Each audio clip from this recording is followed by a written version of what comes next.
Welcome to the Dear NICU Mama podcast. Our mission is to connect the past and the present NICU mom by bringing them out of isolation and into a sisterhood of women who can stand alongside each other as we heal and grow both in and out of the NICU. Our hope is that through interviews with trauma-informed medical and maternal mental health experts and vulnerable stories from NICU mamas themselves, that you would feel connected to the Dear NICU Mama sisterhood around the world. So, whether your NICU journey was 50 years ago, or whether you find yourself in the NICU today, we hope that this podcast reminds you that you are not alone.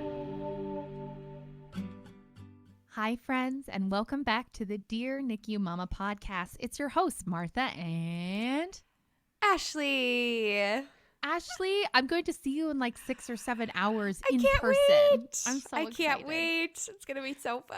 I have a Christmas card that I wrote for you, and it's like tells you what your Christmas gift is, but I just told you what it was. Speaking of, I got my first issue today, and I love it. I went to check the mail, and I'm like, what is this huge magazine? And then I looked, I was like, oh my gosh, it's my Christmas present. Oh my gosh. Was it Architectural Digest or Elle Decor? Architectural Digest. Ooh, so fun. Ooh, that's fine. Just a reminder, everybody, magazine subscriptions are still a thing. It's like the best because they just like keep on coming. You're like, oh my gosh, every time you get one, it's just the best feeling. So yeah, it's just like Dolly Parton's Imagination Library. Like when Yes. those came in the mail. We still get those, and every time we finish a book and you see Dolly's picture on the back, Silas is like, who's this? I'm like, it's Dolly. Dolly, the book lady. I love that so much. Well, Ash, we're here today to mark an incredible milestone in the Dear NICU Mama universe. We are officially launching season 6. Woo! Woohoo! That's been wonderful. a long time coming. It is a long time coming. I think we're getting into like this great cadence, and it seems like we're able to get these seasons out, about 2 a year, and it's been awesome to hear the feedback. We just got like 2 or 3 messages in the last 24 hours, and so it's been really exciting to think about starting season 6. For sure. Well, and we kind of ended season 5 right before the holidays, so I feel like so much life has happened in the past month and a half, if you will. Yeah. So we hope all of you had a wonderful holiday season and are having a great start to the new year. But maybe to kick off season 6, Martha, how was your holidays? On a scale of 1 to 10, where are you at today? Question mark? I don't know. I do compartmentalization, so I don't have to think about that type of thing. I feel that in my soul. Yeah, I really don't know. I have a thing where I keep busy so I don't have to access my emotions, and it's working well for me. What? So you mean like you buy for Facebook Marketplace finds and fill them with your house? You should maybe share the story of the dining room hutches. Oh, yes, I did. So I really love Facebook Marketplace. I love a steal. Like really loves. She finds a lot of really great stuff on there. My house is very eclectic. I got a lot of paintings, a lot of very random stuff. I've been looking for some antique corner hutches for our dining room. I found some. It was only 6 minutes away. Went to go pick them up. My husband and I drove separately. My daughter was in our car because we were going to use our big car to move them. We got there. My husband got stuck in the snow. We were in the wrong driveway even, so that was great. Then we called the guy, but it connected to my Bluetooth. So my husband and I were having separate conversations with the person. He came down. We got out. We got stuck in the snow again. It was a whole saga. We went up and down a hill several times. It was what should have been a 15 minute. They didn't fit. So then the man followed us back to our house. Yada, yada, yada. The best thing was that my daughter the whole time was like, what's going on? What are you guys doing? And I was like, can you just give me 5 minutes? And she was like, why is Daddy in the ditch? And I was like, I don't know. She's like, did the police have to come? I'm like, can we just calm down? And halfway through, she got bored with me. So she started singing, it was a combination of a couple songs. It was Away in a Manger, and then it kind of got a mashup into the intro to Circle of Life. That's like, so she was singing that. Of course, she doesn't know Kiswahili, so it was just a bunch of gibberish. And then it ended with like, Doc mix stuff. It was a lot. So my husband was angry. we had this man was following us, and I just have this beautiful medley in the background. So, it was fine. But the hutches are beautiful and they fit great. They fit perfectly. It's great. So it's been fun. It was a long season. It was very busy. And if you live in the Midwest, we've had a lot of intense weather. Yes. So that's been a lot because it causes interruption in life and travel and school and work. So we've been dealing with that, but I feel like we're just hitting our stride now in the new year. It only took, half a month only. So how about you, Ash? You had some fun activities, particularly surrounding January 2nd. Oh, yeah. No, our holiday season was good. It was, there was some COVID in there.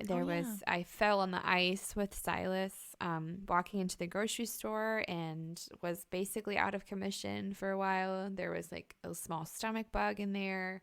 It was a whole thing, but it was still great to be with family and celebrate. But I still feel like I'm recouping from it. Even though I've taken all the Christmas decorations down, I still don't know what day it is. Yeah. But it was good. And then Silas's birthday is the 2nd of January, and we were planning a very small get-together with family. I was making tacos. We were going to do like classic Midwest taco in a bag style. It was going to be super chill. And I'm frosting a cupcake, and I hear a large, loud thud, and I look over, and Silas had tried to be Spider-Man and fallen off the couch, showing Ryan a trick, and he's slashed his head open. So that landed us in the ER for 3 hours on his birthday, which was great for my PTSD. Yeah. The triage nurse was checking us in, and of course they check oxygen and everything, and I'm hearing the beeps. Yeah. And I just like am crying, like not bawling, but tears are just coming down my cheeks. And I just look at her and I'm like, if I'm crying, I'm okay. It's just my PTSD. I just need you to know that like, it's fine. It's just a lot being in this room right now. Yeah. But thankfully he has been great ever since. He got a couple of staples in the head and loves to show them off to everybody. So he's got some cool battle scars now, and it was an eventful 4th birthday, but we got some Culvers afterwards and it kind of made up for it. So yeah. I mean, he seemed the least bothered about it. He seemed the least bothered. Ryan and I felt like we were just like, excuse me? Like, what just happened? And it was really sweet because on the way to the ER, Silas said, but Mom, Spider-Man is supposed to be able to climb walls. Like, he just could not put 2 and 2 together, which was adorable. So it was quite the story. It'll be fun to tell it to him as he gets older. But I'm hoping that future birthdays are a little less eventful. Yeah. So. I always feel so I have conflicted feelings about folks who have kids' birthdays like right at the beginning of January because it's the new year. Often people have school off, work off. It always falls like right in that time when people are going back. And then it happens so soon after like the major holidays that you're like, what's happening? You're just like so disoriented. So well, and I have divorced parents. So like coordinating the holidays alone is a lot. And so you're like multiple gatherings with multiple presents, which is great for kids, but also like a lot for parents too. You're like, okay, we're opening more gifts. So then to do like another party afterwards does feel pretty soon. So then in some ways it was kind of nice to just have it be us on his birthday. And then we're going to do a larger celebration later. But yeah, it was quite the ordeal. So I'm glad we're on the other side of it. Me too. I'm glad it's 2023 now. Well, friend, let's talk a little bit about what season 6 is all about as your cat gracefully shows me her butt. Yes. Did you hear her just then? No. She jumped up and went, oh. So this is a great mic. It really does reduce all the other sound. It's true. Side note, this morning I had to wake up early in the morning and JJ and I had to give one of our cats a bath again by herself. And then because she smelled bad. So we gave her a bath. And then afterwards, JJ realized I had given her the cat a bath without her, right? Because the cat fights back. I have to wear a long sweatshirt and gloves and stuff like that. And then JJ was hysterical. And meanwhile, the cat was like going, freaking out. And JJ was like, I wanted to wipe her butt. And I was like, well, that's a grown-up job. Okay. Cat butt wiping is a grown-up job. Oh God. So you'll have to get her one of those like pet spa toys. Yes, we did have to go bring her teddy bear down to her pretend kitchen in the playroom to pretend to wipe his tush, and she was like, Yeah. "This place, salt and pepper are the shampoo," and so it was a whole thing. Gotta love parenting. Yes, it keeps you on your toes. Yes, it does. Okay, sorry, Ash. What were you saying? No, well, let's talk a little bit about season 6 and what listeners can expect from this season. We've been doing something different, or I guess trying to be more proactive about scheduling podcasts in advance and working ahead of ourselves versus catching up.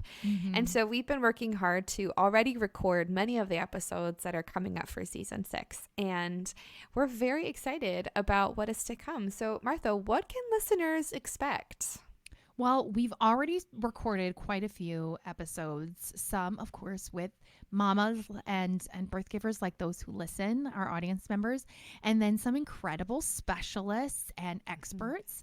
And we, as we kind of pondered this season and really thought about themes we could talk about, one thing kind of came up over and over again, and it comes up quite a lot in our Facebook group and in our events. And that's the concept of what do you do after NICU in regards to growing your family and expanding it. And Ash, I know that's something you and I deal with and think about and contemplate literally every day. Yes. Yeah, no, it is something that we text about a lot. We talk about a lot. As our kids get older, they're starting to ask questions. Just last week, my niece said, "Can you give me another cousin?" And as we all know, that conversation as a whole is not an easy one. It comes with a lot more specialist appointments. Oftentimes, it comes with a lot more of risk assessment, statistics and numbers. And aside from all of that, it comes with a lot of inner healing, right? Yeah. Not only to make the decision to grow or not to grow your family after NICU, it comes with monitoring the medical side of it, but also the emotional side of it. You know, am I ready to potentially endure this again? What will this require of me emotionally, and that kind of thing. And so season 6 is really focused on this whole idea of growing your family after NICU. And we wanted it to be as diverse and robust as possible, knowing that for all of us, our journeys will look very different. For some of us, we knew that we were done. After we had our first NICU experience, we knew that, you know what, we feel content or we feel closure with the one that we have. And we know that we emotionally or medically don't feel like that's the right step for us. For some of us, we made that decision and we decided to try again. And so, and some of us grew our family by dogs like me, or adoption or surrogacy and all of the above. And so this conversation is so vast and so big, and there's no way that we could fit it perfectly into one season of a podcast. But our hope is that you hear stories from many different perspectives, whether it be from a specialist, a roundtable episode, or a mom story, and that you would see yourself reflected in what you hear. Yeah. And I think there's so many elements of it. It's a multifaceted conversation. Not only the how and the what of how you choose to grow your family, because that means a lot of different things for a lot of different people. But also the how we feel about it, and honoring that changes day to day, and that it's complex, and sometimes it's not a choice. It's not an option anymore. And understanding then how you face that grief and how you interact with that grief as you move through life. So the roundtable in particular, I was very excited about. Me too. And because there were so many nuggets of wisdom and really fascinating things to hear from our peers about what their experiences were and how they made their decisions to grow or not grow their family. So it's been awesome. Definitely.